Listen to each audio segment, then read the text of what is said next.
आज आहे साफसफाईचा दुसरा दिवस आणि मी आज फ्रीज क्लीन करणार आहे. तर काल मी वरतून फ्रीज घासून पुसून घेतला होता, पण आतमध्ये इतका पसरा होता की म्हटलं की निवांतच खाऊया.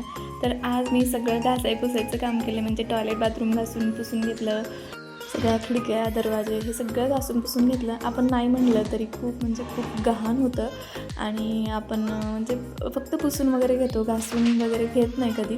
त्यामुळे मग वर्षातनं एकदा असं म्हणजे घासून वगैरे घेतलं पाहिजे.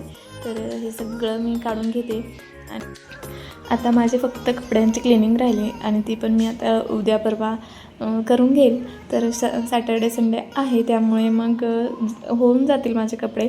आणि आमच्या इकडे ना सकाळनं ऊन पडते आणि दुपारी पाऊस येते, त्यामुळे कपडे काढावे की नाही की असा हा मोठाच प्रश्न आहे.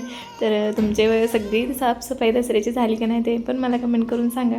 आणि कालचा जो मी व्हिडिओ बनवला होता साफसफाईचा, तर तो पण तुम्हाला खूप आवडला, खूप छान व्ह्यूज आलेत त्या व्हिडिओला पण.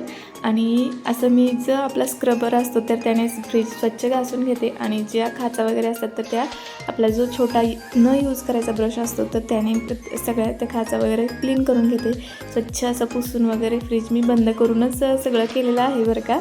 तर सगळं झालं आणि मी सगळे कंटेनर वगैरे घासून घेतले, वाळवून घेतले आणि मग आता अजून परत लावून ठेवायचे.